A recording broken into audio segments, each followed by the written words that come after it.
Crianças, hoje estudaremos a relação entre racionalismo e empirismo, que vocês vão identificar lá no canal como Racionalismo e Empirismo Parte 2. Vimos que no racionalismo, através da razão, através da nossa capacidade de pensar, nós podemos construir o conhecimento. Eu dei exemplo de segurança pública porque é algo que nos atinge diretamente, é um assunto que está na ordem do dia, mesmo sabendo, tá? E lembrando a vocês que quem dá início ao estudo das questões sociais é o Comte, já no século XIX. Tá? Mas eu exemplifiquei o método cartesiano pelas ciências humanas, porque para vocês ficaria mais simples a compreensão. Agora, hoje estudaremos o empirismo. De acordo com o empirismo, não adianta você pensar, você raciocinar. Você precisa viver experiências concretas, experiências palpáveis, empíricas, para que seja possível construir o conhecimento. Vejamos como isso acontece. Primeiro autor, Locke. Locke é o pai do liberalismo. Locke é maravilhoso, é sensacional, e ele sustenta a tese da folha em branco, da tábula rasa. Segundo ele, todas as pessoas nascem como folhas em branco, como tábulas rasas, e a partir das experiências concretas vão adquirindo conhecimento e construindo visões de mundo. Até aí tudo bem? Então, em primeiro lugar, o mais importante é a experiência concreta, depois a sua capacidade de pensar, tá? E posteriormente os sentidos, tá? Os 5 sentidos. Agora, outra coisa muito interessante é a questão que o Francis Bacon aborda. Francis Bacon foi um teórico, também empirista, que diz que existem ídolos na sociedade que nos impedem de enxergar as coisas tais como elas são. E ele define 4 tipos de ídolos. Quais seriam esses tipos? Primeiro, o ídolo da tribo. O ídolo da tribo é o proveniente da cultura, proveniente do hábito coletivo. Tá? É aquilo que te impede de compreender a realidade exatamente como ela é. Notem que na nossa cultura, os preconceitos, por exemplo, eles se colocam de um jeito que nos impedem de entender que muitas coisas que nós naturalizamos não fazem parte da natureza humana. Por exemplo, preconceito contra a mulher, contra homossexuais, contra negros. Então esses preconceitos eles podem nos atrapalhar de compreendermos a realidade e assim construirmos um conhecimento acerca de determinado tema. Até aí tudo bem? Então o que acontece? Dentro dessa lógica, o que nós temos, tá, é uma percepção, é uma compreensão, tá, da realidade a partir dos preconceitos. Imagine você tentando entender hoje um argumento que determina que você, por engravidar, deve ganhar menos. Olha, o que você pensaria sobre isso? Olha que nós podemos fazer a gentileza, né, de não engravidarmos mais e colocaremos um fim na espécie humana, porque o ônus da gravidez é todo da mulher. Então nós utilizamos um argumento da natureza humana para inferiorizar a mulher num plano econômico, num plano social. Esse é o processo de naturalização da cultura. Você pega algo que faz parte da cultura e diz que é natural. Essa é uma forma de atrapalhar a construção do debate sobre as relações de gênero, por exemplo. Deu para entender isso? Sim ou não? Mesmo? Então tá. Vamos lá. Próximo ídolo é o ídolo da caverna. Gente, esse é muito engraçado. O ídolo da caverna é o seguinte: é um indivíduo em particular. É a pessoa, tá, que tem sonhos, tá, e aspirações que influenciam a leitura do que está em volta. Já viram aquelas pessoas que têm sonhos, que têm planos, que atrapalham, tá, a sua percepção da realidade? Querem ver um exemplo muito interessante? É a pessoa que sonha em ser artista, mas não tem absolutamente talento nenhum dentro do mundo em que ela vive. Por exemplo, calma, olha só, calma, não fique triste. Veja bem, imagine que você, como tia Heloína, se eu cantar aqui, sai todo mundo correndo. Então, dentro da sociedade em que eu vivo, né, existe um padrão, existe uma exigência de voz, de timbre de voz, para que eu seja artista. Mas eu cismo em que eu tenho que ser artista. né? E mesmo sem ter talento algum, eu cismo que eu vou ser artista. E eu não consigo enxergar que na sociedade onde eu vivo, o que eu entendo como arte não é o que está colocado na sociedade. E eu fico isolada no meu mundo, né, achando que uma hora aquilo ali vai dar certo. Só que não. É que nem aquela pessoa que não estuda, sabe? E acha que vai tudo cair do céu. Ela vive isolada no mundo particular, sonhando, né, com coisas que são absolutamente impossíveis e inviáveis. É muito interessante porque tem muita gente assim, né? Muitas pessoas sonham e ficam no plano de sonhos, no mundo particular, isoladas, né? E não fazem nada, e não se mexem para concretizar tais sonhos, né? E acabam entrando em total desconexão com o mundo que é certo. Agora, o ídolo do mercado, o foro, é o homem e o ser social, que precisa do contato com o outro. Até porque o indivíduo sozinho não sobrevive na natureza. Então, a linguagem, ela pode distorcer a realidade, conduzindo a pessoa para uma interpretação errada da sociedade. Notem que o poder do discurso é muito grande e pode nos conduzir a uma interpretação errada da sociedade. Existem discursos que desconsideram a alteridade, existem discursos que legitimam abusos de poder, existem discursos que legitimam, né, o desrespeito, né, adoecem o outro. Existem discursos que levam o outro até o suicídio. E nós não conseguimos enxergar como esses discursos são perigosos para a vida social na medida em que desconsideram a alteridade, a diferença. Então, se você pensa diferente de mim, você deve ser banido da sociedade. Então, a gente não para pensar em como seria considerar o outro, porque nós estamos influenciados, imersos em discursos que estão o tempo todo nos perturbando, exercendo influência sobre as nossas visões de mundo. Deu para entender isso? Vamos lá, próximo. Ídolo do teatro. É uma crítica à filosofia, tá? Em especial a questão da metafísica, porque não se trata de uma pura crítica, mas significa que você não pode aderir a falsos ensinamentos, a falsas doutrinas que não tenham nenhuma verificação concreta. Eu não posso estar preso a interpretações e discursos que não tenham uma verificação, uma comprovação empírica real. Revisando, vamos lá, vamos supor que isso caia na prova. Provavelmente vai cair. Então nós temos 4 tipos de ídolos. Primeiro você tem que saber o que é ídolo. Ídolo é aquilo que impede o indivíduo de perceber a realidade como ela é. Tá? Te atrapalha de compreender o mundo.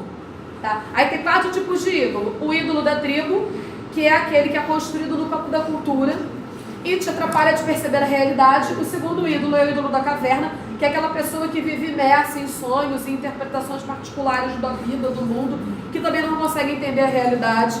O terceiro tipo é o ídolo do mercado, que é aquela pessoa que fica recebendo discursos, influências, tá? E também não consegue enxergar a realidade. Agora, qual seria a diferença fundamental entre o ídolo da tribo e o ídolo do mercado? O ídolo do mercado ele é mais específico a questão da linguagem, de como é construído o discurso. O ídolo da tribo é qualquer tipo de influência que seja exercida sobre o indivíduo que atrapalhe de perceber a realidade, tá? E o outro tipo de ídolo é o ídolo do teatro, é a crítica a qualquer tipo de ensinamento, qualquer tipo de ideia, qualquer tipo de doutrina que não tenha comprovação concreta, empírica, real. Deu para entender isso mesmo? Agora vamos lá. O outro autor que eu acho sensacional é o David Hume. O David Hume, ele trabalha com a questão da probabilidade. Ele segue a lógica da probabilidade. Se é provável, não é o quê? Certo. Se é provável, não é certo. Ele é um autor cético. Ele é um autor que duvida, tá, da possibilidade de que algo vai sempre se repetir. Ele até fala, olha, é provável, mas não é certo. Se não é certo, não pode ser uma lei científica. Então ele vai falar o seguinte, A percepção humana, ela passa pela impressão, que é forte e vívida, e tem uma gradação, até se construir a ideia, que é menos, tem uma força menor, tá? Então, quando nós paramos para interpretar o David Hume, nós vamos pensar o seguinte: ele é um autor cético, ele é um autor que trabalha dentro da lógica do que é concreto e do que é produzido fora do campo do que é empírico. Ele está pensando o seguinte: eu, Elaina, eu observo o que é concreto, tá? E depois eu formulo uma ideia sobre isso na minha cabeça. A minha ideia, isso aqui é concreto, é forte. Isso aqui é intenso, porque é uma experiência que eu posso viver. Olha, abro a garrafa e bebo água.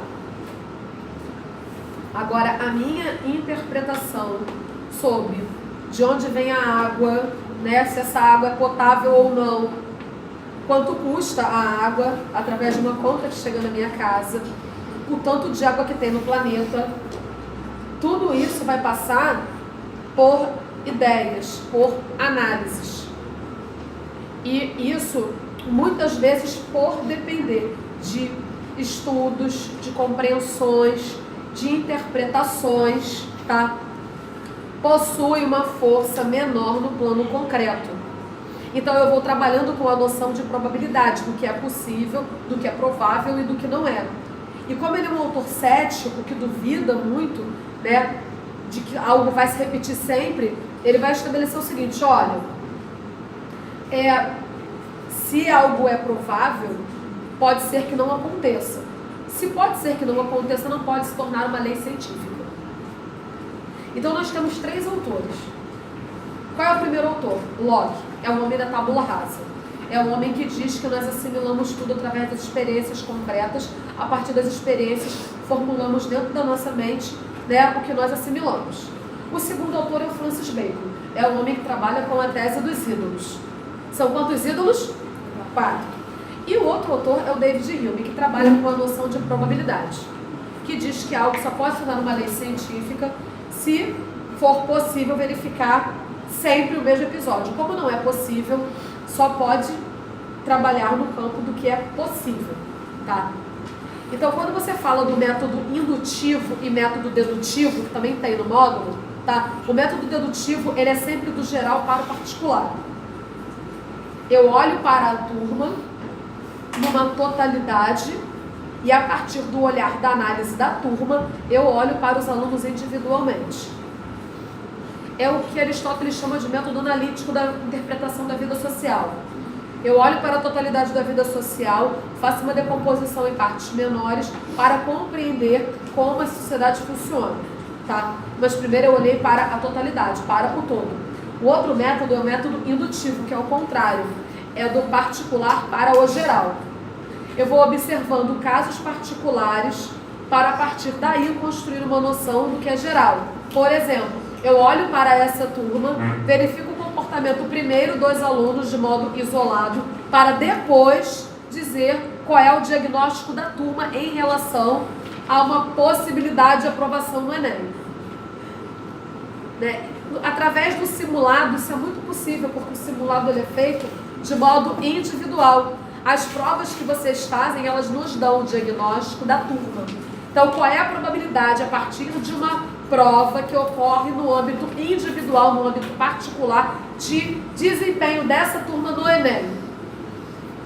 Então, eu estou partindo de uma análise de probabilidade, tá? Porque você, enquanto indivíduo, você pode... Vamos supor que essa menina é uma menina que estuda muito. Isso é fato, tá? Ninguém duvida do hábito de estudos dessa aluna. Então, todo mundo tem certeza que ela estuda muito. Então, se ela estuda muito, a probabilidade é de que ela tenha excelentes resultados. Mas existe uma garantia? Não. Por quê? Porque existem outros fatores, tá? Porque ela não existe só ela e o conteúdo na vida. Ela vive em sociedade, então existem outros fatores que podem exercer influência sobre os resultados dela. Nervoso, ansiedade. Então, isso são só 2 coisas que eu citei. Mas, assim, existem várias situações que podem alterar o resultado dessa aluna. Por isso que David Hume parte da análise de que não dá para trabalhar com o método indutivo como algo que torne possível a criação de uma lei científica em última instância.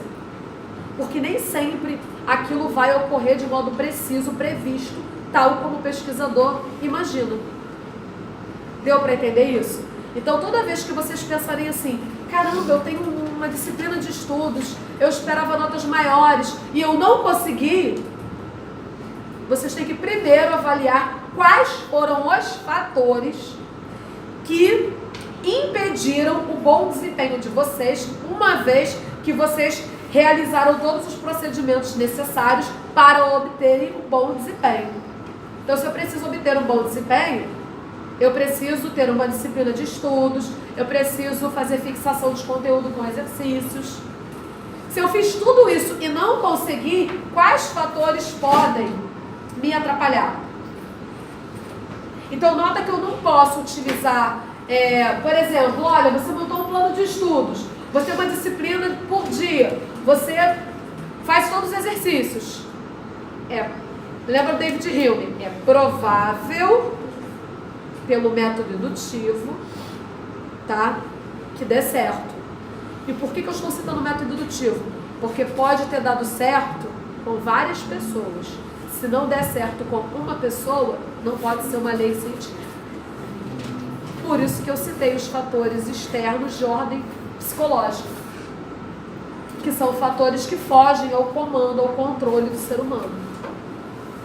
Há um controle sobre a ansiedade, sobre o nervoso da prova, é muito complicado e pode influenciar no resultado. Não é interessante isso? É porque eu levei a adolescência toda escutando, que eu era incapaz, que eu não ia conseguir, que eu seria uma fracassada, que eu era uma limitada.